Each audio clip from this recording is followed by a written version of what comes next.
Psychiatrists tell us that anger and hatred are destructive feelings that we need to get rid of in order to be healthy emotionally. That may be true, but how do you purge yourself of righteous anger and hatred?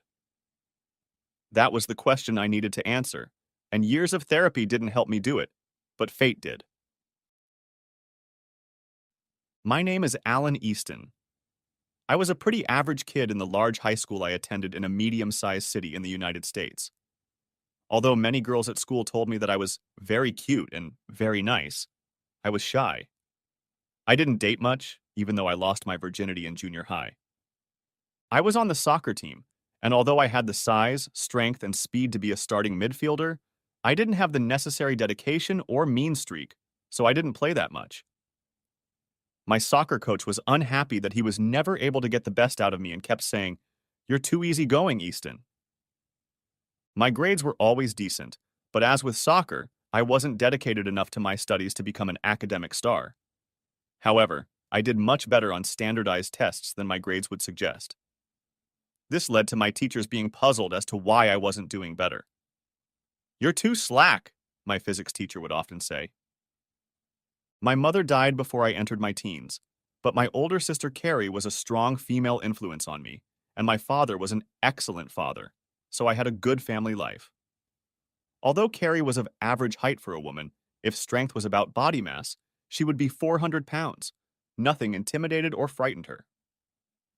My father owned some stock and worked as a service manager at a car dealership, so we were always in decent financial shape. Like most of the kids in my class, I planned to go to college after high school. However, in my senior year of high school, my plans changed when Janet Hatfield blindsided me. After a few double dates at the movies, as well as going to school dances and outings together, she truly captivated me. For the rest of the school year, I was happy as a pig in shit. My grades actually improved because my attitude towards life improved. Even my dad noticed and complimented my upbeat attitude. She made it clear that she expected a long-term commitment from me. Not shy about talking about her desires, she expected us to get married after graduation and start a family a few years after that. Janet was obsessed with the idea of eventually becoming a good mother. She wanted to leave her dysfunctional family in the rearview mirror and give her children the time, devotion, and love she had always lacked. My plans for college enrollment changed. Despite the contrary advice of my sister Carrie, my father, and many of my friends, I was determined to start working right out of high school to support us. "You're thinking with your little head, not your big head," my family and friends often said. But because it was absolutely true, I remained deaf. A month before the wedding, my best friend questioned, "Do you think she will settle for just you when you get married? I heard she got that 2K for your wedding entertaining the whole bachelor party." Not only did his words not make me think twice, but they knocked him to the ground after I punched him in the mouth with my fist. I had fallen in love with Janet, so I didn't believe anything bad about her, and nothing could change my mind.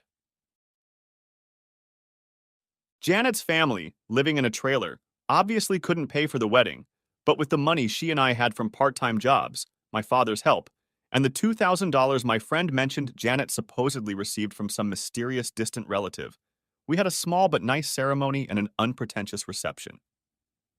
I started working at a car dealership in which my father had a share, the day we returned from our holiday masquerading as a honeymoon, and Janet started working at the bank.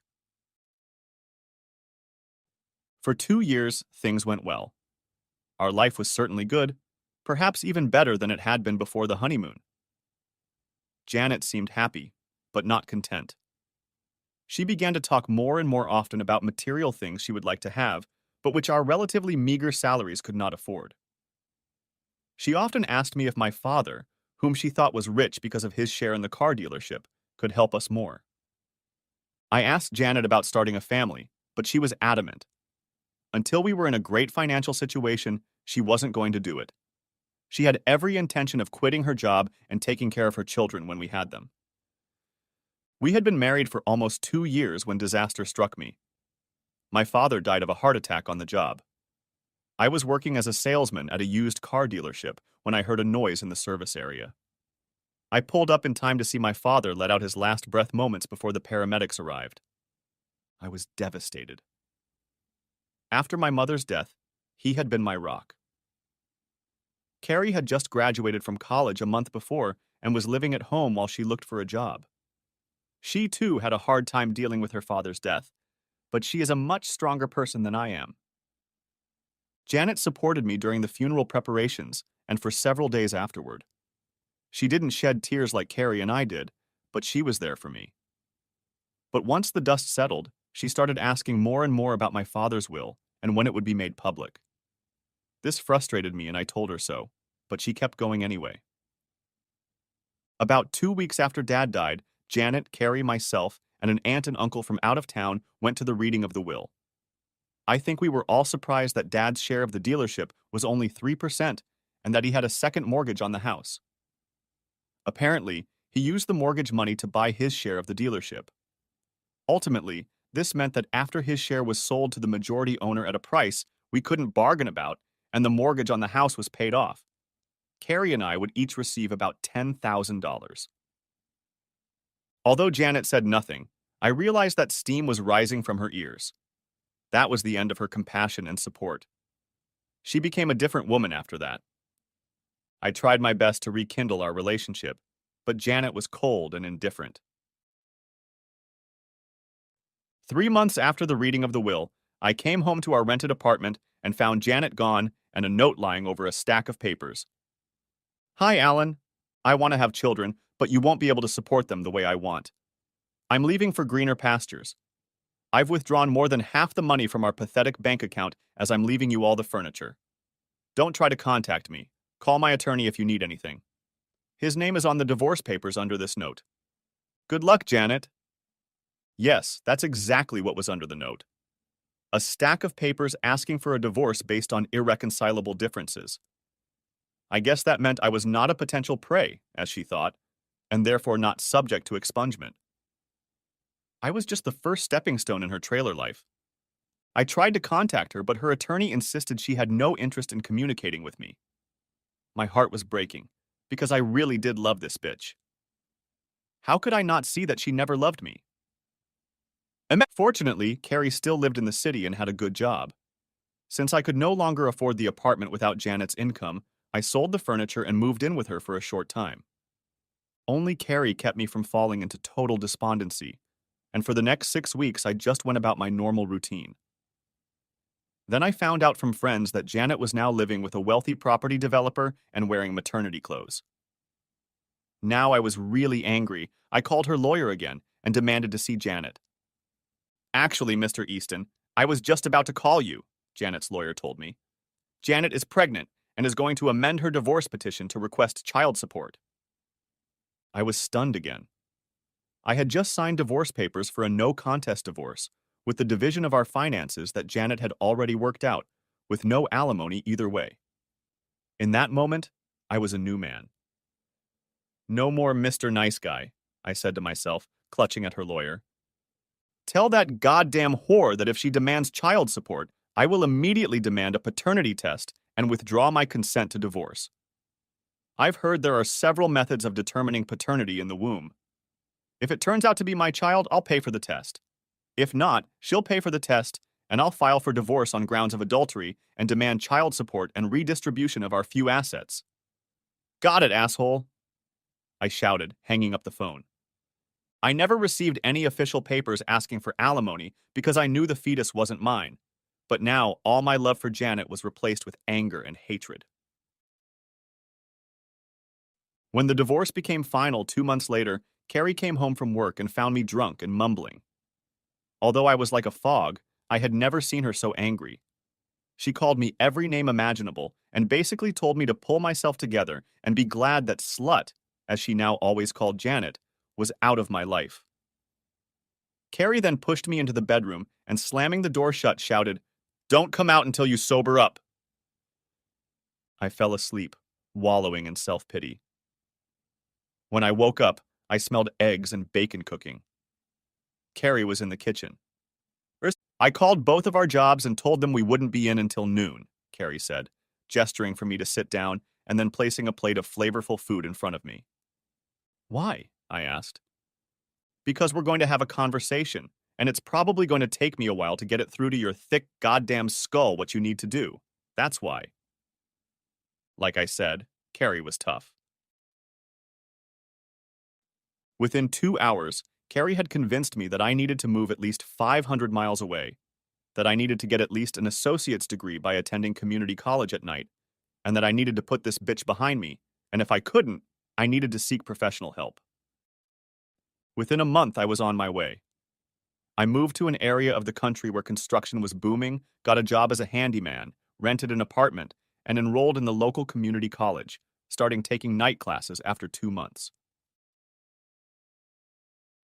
When my body finally adjusted to manual labor, I found that I actually enjoyed being in better shape than when I played soccer. I also realized that my high school teachers were right to be disappointed in my grades because when I put forth effort like I did in community college, I found that I could be a star. Despite attending night school, I earned an associate degree in civil engineering and business in just 2 school years and 2 summer months. I didn't go on dates. I partied about once a week, though a few times when I found someone to party with. But none of them were in any way comparable to Janet, so they never made me think about her. In fact, I was proud to put her out of my mind. 30 months after I moved, I got a job as a manager at the same construction company where I worked as a laborer. I got to know the foreman very well, and then through him, the owner. They both thought I had talent.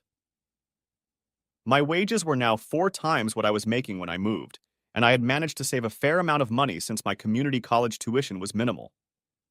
The weekend after getting my new job, I decided to treat myself by hiring a call girl rather than a prostitute.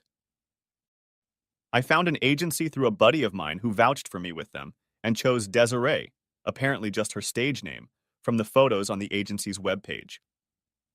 The price was high, $900 for 3 hours, but I was sure I really deserved it. When Desiree showed up at my apartment at 8 p.m. on Saturday night, she was twice as good in reality as she was in the photos. When Desiree entered the apartment, she closed and locked the door behind her. We scrutinized each other without saying anything other than, "Hi, I'm Desiree," and "Hi, I'm Alan." Surprisingly, it went off without the slightest awkwardness. Next chapter. My 2 happy nights with her presented an unexpected problem. I started thinking about Janet. I thought about how wonderful my life had been back then, and how I had been screwed as badly as anyone I had ever heard of. I was overcome with anger and hatred again. When my friends told me I was being an asshole, I realized what the problem was. My sister Carrie told me that I needed to see a psychologist. Going to a psychologist helped. At least I was able to achieve a balance where I stopped being an asshole with my friends and acquaintances. After I saw the psychologist 3 times the first month and then about once a month for a year, she did an analysis. You have as much anger and hatred in you as any sane patient I've ever had, Alan. I'm afraid that conventional therapeutic procedures will not allow you to release them. Anger and hatred are not good for your health, although you haven't had any adverse effects so far, probably because you remain in great shape, Dr. Bennett told me, looking over her glasses. So there's no hope of me ever getting rid of it? I asked with obvious disappointment in my voice. There has to be some cataclysmic event to put an end to it. You'll only get rid of what you feel for Janet by luck, not by advice. I hope it happens soon. Does that mean it's over between us? I asked, genuinely perplexed. It would be a waste of your money to keep coming to see me every month. You are still my patient, but I recommend that you see me every 6 to 9 months and call me if something urgent arises. I want you to heal completely, because without that, you are unlikely to have a fulfilling relationship. But there is nothing I can do with conventional therapy or medication. Thank you for your honesty, Dr. Bennett, I said, standing up and extending my hand. I'll see you in 6 to 9 months if I don't have a crisis, I grinned. Good luck, she said, smiling and shaking my hand. It had been 9 years since I left my hometown when I had the chance to return. I was still young in my 29 years, but I had advanced in my company to the point where I was being considered for a new branch of the company in my hometown. The only upside would be being able to see Carrie. I was still plagued by memories too painful to bear, and though the anger and hatred hadn't dissipated, I controlled it. My boss had insisted that I at least look for a branch location in my hometown, even if I ended up refusing to be the one to open a branch there. Since this would allow me to see Carrie on her home turf, her wedding 6 years earlier had been a destination wedding, and she and or her husband Jeff would come to visit me or meet at some vacation spot about once every 6 months. And since I didn't have to commit to moving back, I agreed.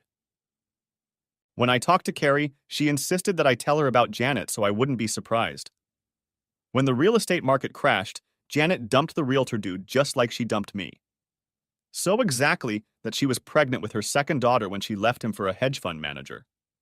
Now she was Janet Jenkins, oddly enough, still married to her third husband, hedge fund manager Kevin Jenkins, and was a single mom with daughters ages 6 and 8. The older daughter was adopted by Kevin Jenkins, and the second was his biological daughter. I was glad Carrie told me about this for 2 reasons.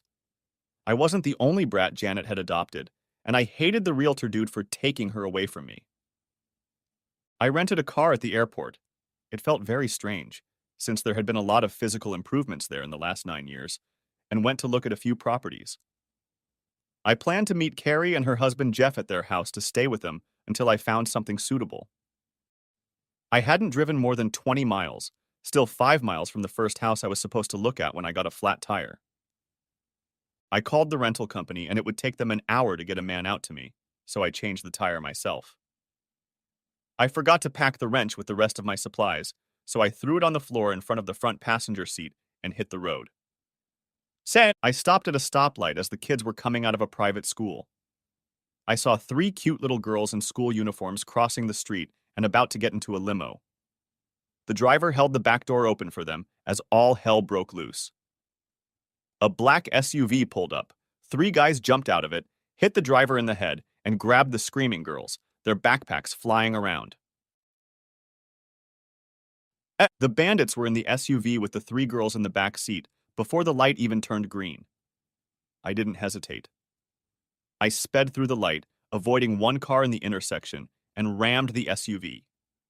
My airbag deployed, and so did the SUV driver's airbag, but he wasn't wearing his seatbelt and, stunned, groaned in the front seat as the airbag deflated. I grabbed a wrench, unbuckled the seatbelt, jumped out of the car, and ran to the SUV that had stopped. A guy with a gun got out of the passenger side of the back seat, but he was unsteady, and by the time he fired, I was on top of him. I hit him over the head with the wrench, causing him to collapse to the ground. The third thug climbed out of the driver's side of the back seat, put a knife to the throat of one of the petrified little girls, and ordered me to drop my weapon. I looked at him calmly and then said loudly and clearly, "If you let the girl go, I will let you leave. However, you will not move from this spot with her. If you harm her, I will crush your testicles before I kill you. You have 10 seconds to make a decision, and then I will come for you." With those words, I raised my left hand, looked at my watch, and started counting. 1, 2. When I got to 6, he let go of the crying girl and rushed off running. I threw the wrench at him and felt like Daniel Boone when I saw it hit him in the back of the head and knocked him to the ground. I walked over to him, put my knee on his back, and called to the stunned people from the school across the street to call 911.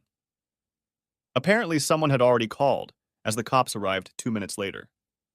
When the cops arrived, 2 male teachers from the school were holding the driver of the SUV, who was still moaning as he lay on his stomach, and 5 or 6 parents of other children or other teachers from the school were comforting 3 frightened little girls.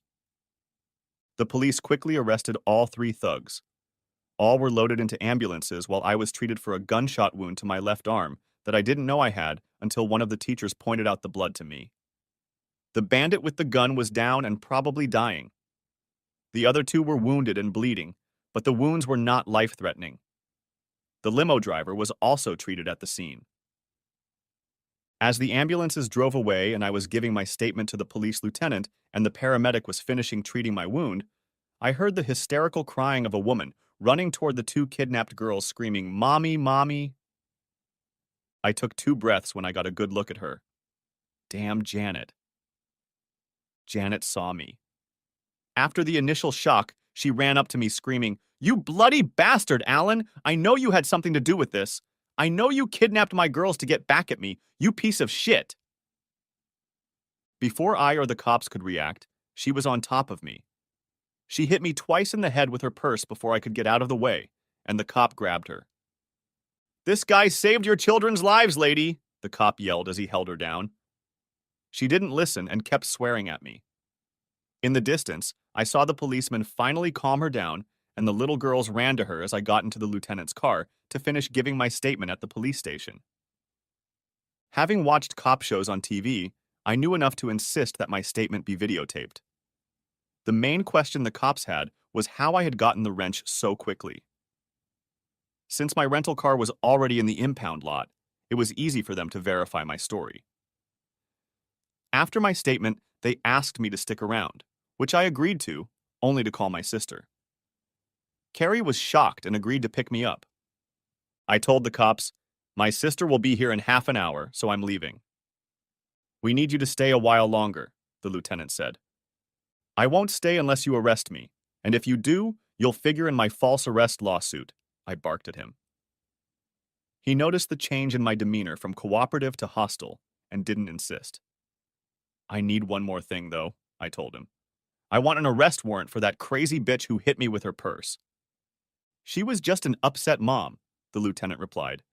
"She assaulted me, and I'm pressing charges. Either you give me a form to fill out, or I go to the press tomorrow morning and ask the commissioner why you're not taking action against the one who assaulted me." By the time I filled out the form, Carrie was already waiting. I took my suitcase from the police officers, they had obviously searched it, and left, receiving a long hug from Carrie. Of course, the story of the solved kidnapping at the private school was the lead story on the TV news that night and a headline in the newspaper the next day. Fortunately, the press was unable to locate me, as Carrie and I had different last names. However, it seemed that one reporter or another had talked to everyone involved in the situation. The next day, I went to see a lawyer to sue Janet for defamation and assault, and to see if he could verify that the cops had arrested her for assault. He was very happy to help his new high-profile client. In the afternoon, I went about my business. Everyone was talking about the rescue, but no one recognized me and I kept my mouth shut. Everything changed that night. One of the TV stations worked quickly and got copies of the security footage from the security cameras at the business and the street camera, although apparently the school didn't give them a copy of their footage, which was the clearest. They blew up a picture of me as my wound was being treated and said many flattering words about my performance and bravery. It was hard to do business as usual that day, as I was recognized and people were dying to spread the word. One reporter learned of my whereabouts and soon they too began to avoid me. I gave short, terse interviews, downplaying my role. Somehow Janet found my sister's number. I didn't think she knew her married last name. She called her house, seeking me out to apologize for going off the chain, to thank me for saving her children, and to ask to meet me. At least that's what Carrie said in Janet's voicemail message. I never listened to it, told Carrie to delete it, and told Carrie that if Janet called and she answered to back off. The next day, before flying back to the office, I met with my new attorney again. He had all the papers ready for my lawsuit against Janet for slander and assault. I read them, signed them, and gave the attorney the retainer. My lawyer also informed me that he had spoken to the prosecutor's office, reminded them of how high profile the case was, and asked about Janet's arrest and prosecution. He was told they were looking into the matter and would get back to him. As I flew home, I was very pleased with myself. I am ashamed to admit it, but I was thinking more about being able to sue Janet and the fact that she now owed me a great deal than I was about saving the 3 little girls. Now my anger and hatred had a healthy outlet. When I returned to my office and told my boss about the 2 lucrative jobs I'd managed to find, he was pleased. Of course, the news of my antics got a big response in my city as well, and everyone around me congratulated me. The first day after my return, my boss, the owner of the company, and his wife took me out to lunch at the nicest restaurant in town, where I discovered once again that I had become a bit of a celebrity. I enjoyed my 15 minutes of fame. When I returned to my office after lunch, I received a phone call. "Mr. Easton, this is Bradley Simmons. said the distinguished voice on the other end of the phone. Bradley Simmons is a billionaire entrepreneur, considered one of the 25 richest men in America. Yes, and I'm pretty sure you're calling me from the White House with the Pope and the Dalai Lama next to you, I grinned. No. Who is this really? I'm sorry to call you out of the blue, Mr. Easton, but one of the little girls you rescued earlier this week is my granddaughter Elsie, and I'm calling to thank you and to tell you the good news. If you're joking, it's a cruel joke, I said. I assure you it's not a joke, and after we talk, I'll give you a way to confirm it. As he spoke, I became convinced that it was indeed Bradley Simmons. I asked him to call me Alan, and he asked me to call him Brad. He was genuinely grateful to me, at one point telling me that his 8-year-old granddaughter Elsie was the apple of his eye and that she would probably be ransomed, but would probably be killed whether he paid or not, as the kidnappers had a police record rife with violent crimes. He ended our phone conversation with some very good news. Alan, I owe you a big debt, and I'm paying my debts. If you ever need my help, whether it's a job, a recommendation, a trip to Europe, call it what you want, just give me a call and it's in your hands. My secretary will email you my personal cell phone number. All I ask is that you don't give it to anyone else. That's very nice of you, Brad, and I can assure you I'll guard it for the rest of my life, I replied. One more thing. Don't worry about your rental car that you used to save my granddaughter's life. She's already been taken care of. I was sure that I would have to pay for the rental car I wrecked, or that my insurance rates would go up, even if I only had to pay the deductible. I called the number for the rental car company that Brad had given me and was shocked to learn that it was the president's office. When I gave the receptionist my name, I was immediately connected to her. Hello, Mr. Easton. This is Catherine Timms, the president of XYZ Company. I want to tell you personally that we are very proud of what you have accomplished, and for the first time that I can recall, we are pleased that one of our machines was wrecked. I want to assure you that not only will you not be charged anything related to the damage to the car, but that we have refunded your rental money to your credit card. I was stunned, and after muttering a few thank yous, I decided to satisfy my curiosity. I guess Mr. Bradley Simmons had nothing to do with it, I said. Timms laughed. Actually, Brad's holding company owns XYZ, and it was he who brought your situation to my attention, though of course I've seen videos of your exploits on TV. However, even if you hadn't saved Brad's granddaughter, I assure you we would have done exactly the same thing. Thank you, I replied. Like I said, we're proud that you were able to use one of our cars for your heroics. Besides, our marketing department told anyone who would listen that it was one of our cars, she said, laughing even harder now. We'll probably get free publicity for 100 times the value of the car. I had a very good week.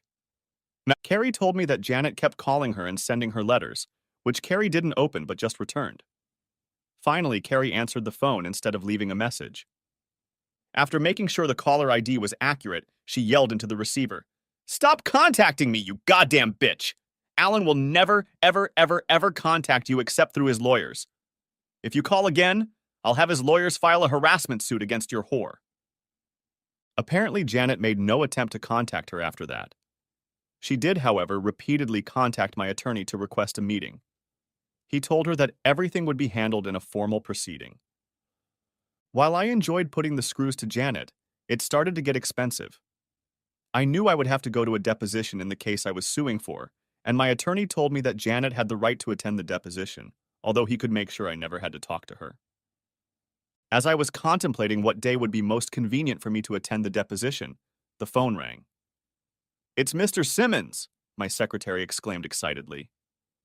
"Wow," I thought, gathering my wits. "Hey, Brad, how are you doing?" I asked. "Great, Alan, and you?"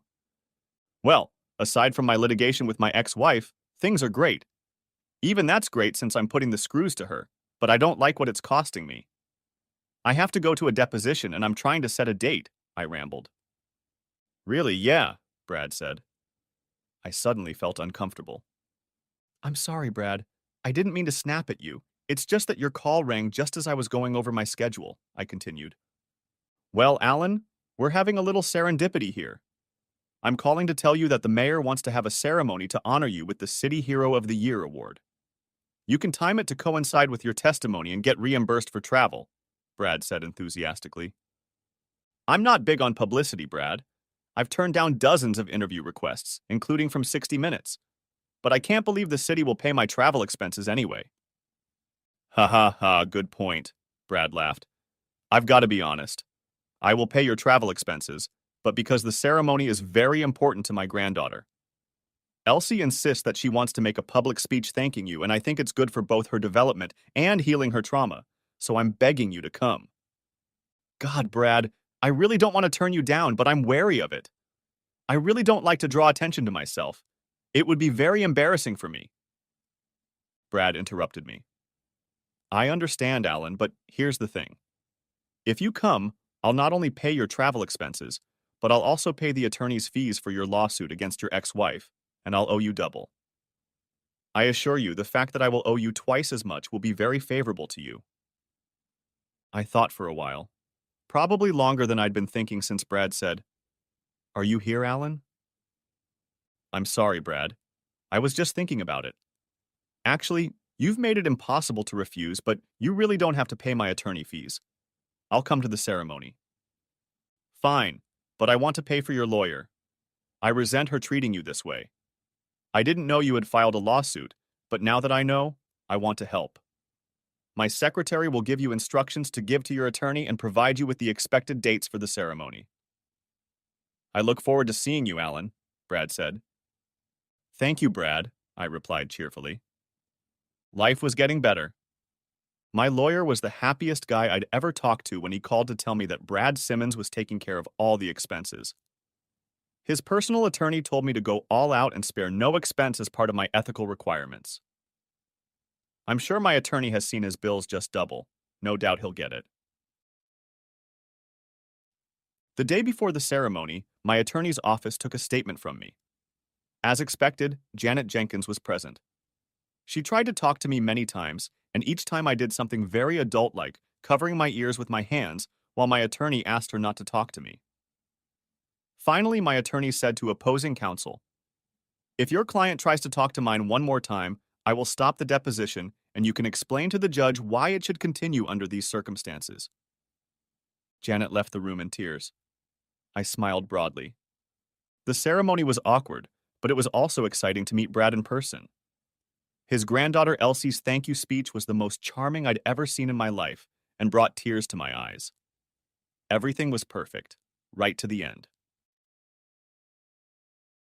After the ceremony, I chatted with various people while holding my award in my hand. When I had just finished talking to the mayor and turned to leave, behind me stood Janet, Janet's second husband, and Janet's current husband, Kevin Jenkins. I didn't even realize they were there.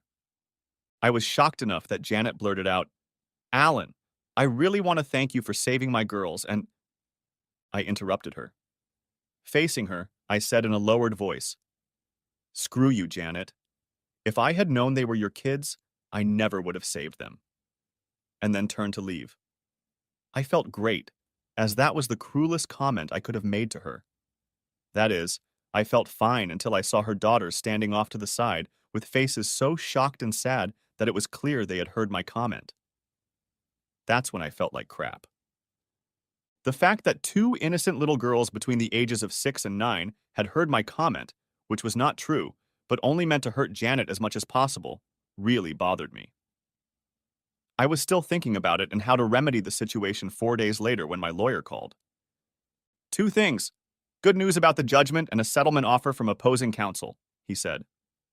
Shoot, I replied. The judge ruled that we can present evidence of how Janet left you with someone else's baby in her womb in our damages report. That's a big advantage, and it's going to back them up big time. Great, I replied. As for the settlement offer, it was likely influenced by both the court's evidentiary ruling and your stubborn unwillingness to even talk to Janet or her second and third husbands. They have offered to pay $500,000 to drop the case, without admitting liability, and if you drop the criminal assault case still pending against Janet. You should accept. You will never get that amount in court, even with punitive damages, my attorney said. My wheels began to spin. I have a counteroffer, I said. I'll accept the amount and drop the criminal case, but Janet must admit that her comments were defamatory and untrue. A confession of assault doesn't bother me. The most important thing is that I get a 15-minute face-to-face meeting with her two daughters at the courthouse. Neither she nor her second or third husbands can be present. Only their attorney, you, me, and the two girls, and the adults on their side must agree to make no attempt to talk to me. They must also agree to allow you to talk to the girls alone for 10 minutes each year until they turn 18. If they don't agree to all of these conditions or make a single remark questioning my motivation for seeing the girls, we'll go to court. I don't know what you're thinking, but okay. You're the boss. He grinned. My lawyer called me back 2 hours later. They agreed and suggested a meeting date. As soon as I confirmed the meeting date, I called Brad on his cell phone. Brad, this is Alan Easton. You said I could call you on your cell phone, so I'm calling. I hope I haven't bothered you. Alan, I owe you twice as much, so even if you were bothering me, which you're not, I'd like to talk to you. By the way, my granddaughter had the nicest experience of her life at the ceremony, and she was very impressed with the tears in your eyes, you softy. Thanks, Brad. She's a gem, laughed I. I explained to Brad what I wanted to do at the meeting with Janet's girls. For that, Brad was to wire me $400,000, which I would pay back as soon as I received payment from Janet. Wow, you're better than I thought, and I already had a lot of respect for you, Brad replied sincerely. Of course I'll do it. My assistant will wire the money to your business attorney. Have him draw up the paperwork. Thanks, Brad. We're even, I said. That doesn't even count as one of my two debts, and you better get them both, or I'll have to do something to embarrass you, he grinned. Janet and Kevin Jenkins watched anxiously as the lawyer escorted her two daughters, Elizabeth and Jamie Jenkins, ages 9 and 7, into the empty jury room at the courthouse. I smiled warmly as the girls entered, shook their hands, showed them a trick I'd been practicing for a week to get them in the right mood, and then told them why I wanted to meet them. I wanted to tell you both to your face that I am very proud that I had the opportunity to help you with the kidnappers. I know you heard me say something untrue to your mother, and I wanted to make things right, I said as I sat down and took each of them by the hand. Isn't that what you meant when you said you wouldn't have saved us if you knew who our mother was? Asked Elizabeth, starting to smile. No, no, no. That's not what I meant. You two are precious, wonderful children, and whoever your parents are, I would be proud to help you at any time. However, I really dislike your mom for what she has done to me in the past, and I said what I did just to hurt her for the way she has hurt me in the past. But I would give my life to save you too. Why don't you like our mother? Asked Elizabeth, pushing back her beautiful strawberry blonde hair that covered one of her sparkling blue eyes. It's not something I have to worry you about. You just need to know that it has nothing to do with the both of you, I replied as warmly as possible. After that, the conversation flowed easily. Time flew, 15 minutes expired, and I asked Janet's attorney for another 5 minutes. He agreed. Girls, to show you how happy I am to have had the honor of helping you, I am giving each of you a gift. Mr. Ames, my attorney, has enough money so that you both can pay for your college education, no matter what happens to your parents. If you ever need money for anything college-related, just give him a call and he will take care of it for you. Here are 2 of his business cards for you. Mr. Ames will call you on this day every year until you graduate from college to see if you need money and how you are doing. My friend Elsie told me that college costs a lot of money, Elizabeth said, eyes wide. Yes, it does. That's why I'm giving Mr. Ames the money, so you both can go no matter what happens. Both girls hugged me and kissed me on the cheek. There was a tear in Elizabeth's eyes. One more thing. Here are matching rings for us. One I've already given to your friend Elsie. They should show that we have an eternal friendship because I have helped you and you have helped me by giving me more joy than I could ever imagine, having had the honor of helping you, I said. With those words, I put a multicolored plastic ring on the ring finger of each of their right hands, even though it was too big for them, and put another, identical, ring on the pinky finger of their right hand.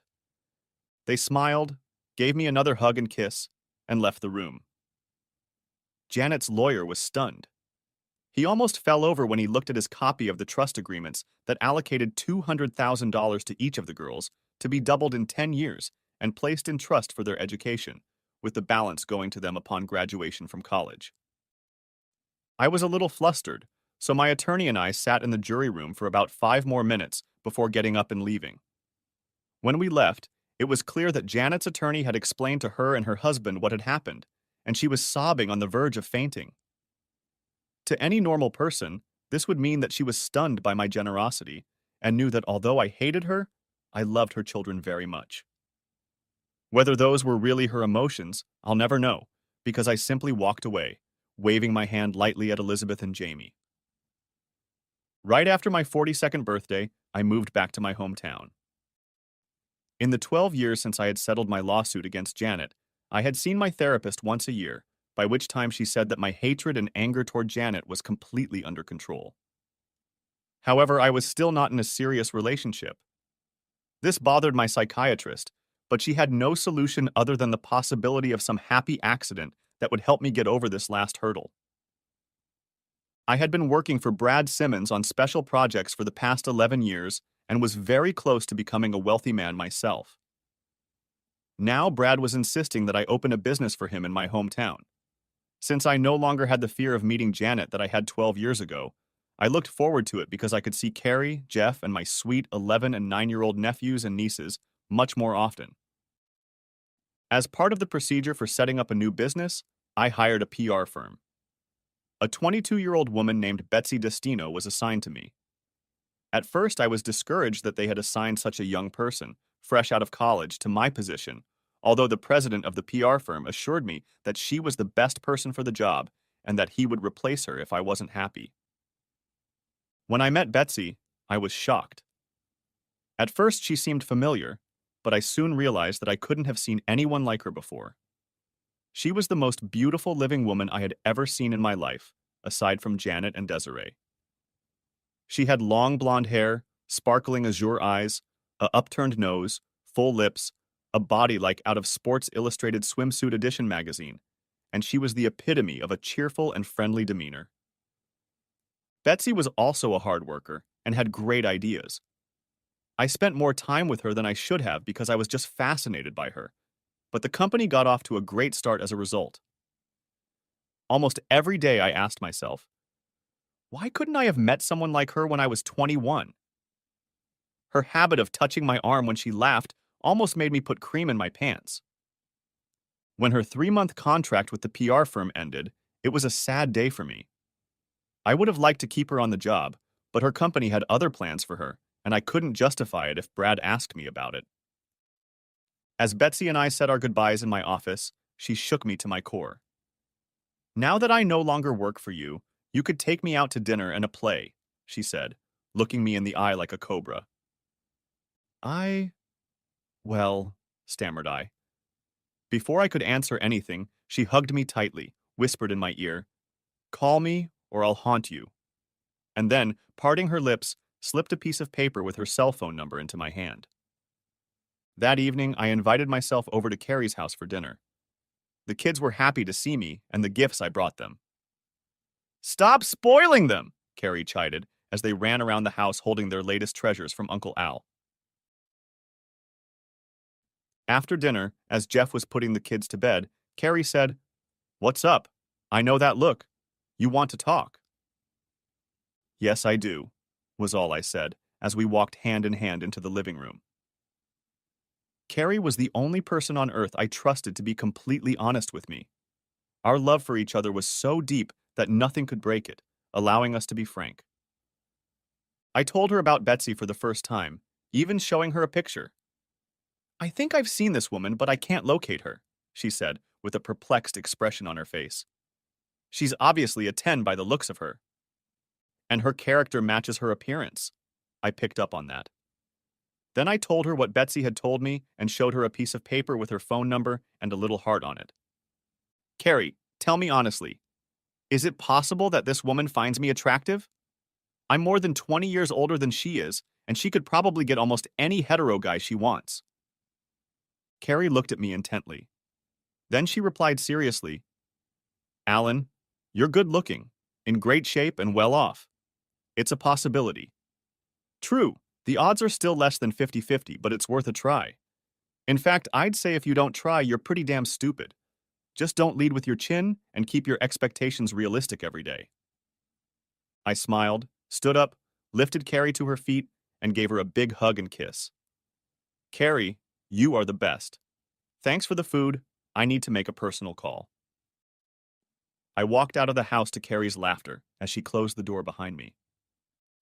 When I went on my date with Betsy that Saturday night, I was nervous as hell. Within 5 minutes, she had me in the right mood with her smile, sparkling eyes, casual conversation, and touch. Lots of touching. We had a great dinner. The conversation flowed as if we were old friends. She held my hand for most of the game. As we were driving home, she put her hand on my thigh and said, "How about we spend the evening at your condo?" Her look could have melted steel. When we entered my condo, we immediately flew to my bed. The next 14 months were the best of my life. Although Betsy periodically reminded me that we weren't exclusive and that if she ever got engaged, our relationship would end, she was the most loving, most beautiful, aggressive, sparkling woman in history. She was a virtual goddess. Betsy usually went on dates on Fridays and Saturdays, and sometimes went on weekend trips out of town. We almost never talked about her other lovers. We went to dinners, plays, charity events, and even one 3-day weekend at the most expensive resort in the East. I felt so good and was so satisfied with my life that I started dating too. I found several women 5 years younger and 5 years older that I enjoyed being with. I never tried to compare them to Betsy, as that would be extremely unfair to them. Thursday night, Betsy sat me up in bed and said, "We need to talk." "Okay," I said, taking her hands in mine and noticing for the first time the ring on her right pinky finger. It was too dark to make out what it looked like. "You've heard me mention Eric? And you met him once, right?" she asked. I'd run into Betsy and the 6-foot blonde man she introduced as Eric one Saturday night at a restaurant when I was with a date, and Betsy sometimes talked about him. "Sure," I replied, realizing where this was going. "Well, he proposed to me. I'm in love with him and I intend to say yes to him on Monday," she said, looking me in the eye. "If you're in love with him, why haven't you told him yes already?" I asked with a lump in my throat. Because I told you when I first started a relationship with you that once I got engaged, our relationship would be over, and I want to have one last fling with you. I want to take you to a resort this weekend so you can properly say goodbye to me." "Wow," I replied, completely stunned. "That would be great, but you don't have to treat," I said when she interrupted me. "I will treat. I have plenty of money. However, I need to fully open your eyes first, so don't say yes just yet," she said. Betsy then turned on the bedside lamp and brought her little finger up to my face. The light from the lamp highlighted a plastic multicolored ring. My mind was in turmoil when she said, "I'm Elizabeth Jenkins. Destino is the Italian word for fate, and I only use the pseudonym for business." Never in my life have I been so at a loss for words. Emotions took over my mind and body, and all I could do was stare at her with my mouth open. She realized I couldn't speak and continued. "I never got the chance to properly thank you for saving my life and my sister Jamie's life. I was obsessed with the fact that you not only saved me, but you gave me a trust fund of $200,000. I had to know about you." I noticed tears in each of her eyes, and mine became moist as well. "When I was a teenager, I got a transcript of your testimony from your attorney, taking a promise from him to never tell you. When I saw how my mother treated you, I was shocked and embarrassed. It was then that I decided to never, ever be like her. Even though she truly loved me, and did her best to raise my sister and me, I have never been able to look at her the same way since," Betsy Elizabeth continued. Gasping slightly, Betsy said, "I decided to make amends for treating you so badly, so I decided to have some fun with you. I discovered that you are a wonderful man and lover, and have continued to do so both for my own satisfaction and as a token of my gratitude, and have tried never to mislead you about our long-term prospects." Finally, I spoke up. "You're incredible," was all I could mutter as I hugged her tightly. After a few seconds, Betsy pushed me away, wiped away my tears, and said, "Does this mean you'll go away with me for the weekend and let me pay off some of the more than $300,000 I have left from the trust you set up for me?" "You've given me the greatest gift a person can give," I told her, coming to my senses a little. "You gave so much of yourself that you turned my life around. There is no more hate and anger in my heart, only love and peace. I would be honored to spend one last weekend with the most inwardly and outwardly beautiful person in the world." That Friday, Saturday, and Sunday morning were the most bittersweet days of my life. I was not outwardly melancholy, even though I had to admit that I was in love with Betsy. It was because I was so happy for her and grateful to her. True to her word, Betsy never made contact with me again after she accepted Eric's marriage proposal, although we remained very good friends. She even introduced me to my fiancée, C.E. Grace, a widow 2 years younger than me, who is the executive director of the charity organization where Betsy worked. I saw no need to tell Grace anything about Janet since she was no longer a part of my life now. Grace and I attended Betsy and Eric's wedding 9 months after Betsy accepted Eric's proposal. Of course, I knew I would see Janet there, but since I no longer had any hate or anger in me, I had no misgivings. It was a beautiful ceremony and a rousing reception, and I was overwhelmed with joy for Betsy. At the reception, I noticed that Janet was avoiding me. I'm sure she was certain I would bite her head off again if she tried to speak to me. Just before Grace and I left, however, I tracked Janet down. She was shocked when I approached her, having interrupted a conversation with one of her friends, and was clearly preparing for trouble. "Janet," I said, looking her straight in the eye and holding both of her hands, "I must commend you for raising the most remarkable woman in history. Elizabeth has no equal. I am sure she could never have become the fantastic person she is if you had not been her loving mother. Good luck to you." With those words, I turned around and headed towards Grace, leaving Janet in complete silence and stillness. As I approached Grace, she said, "I think Betsy's mom wanted to say something to you. She was holding out her hand as you were leaving, and I think I saw her say, 'I'm sorry.'" What could she have been apologizing for? "I don't know, dear," I answered Grace, quickly ushering her out of the ballroom. "Maybe she thinks I didn't like the wedding cake." The end. Thanks for watching. I hope you enjoyed it. So subscribe to my channel and watch the next video.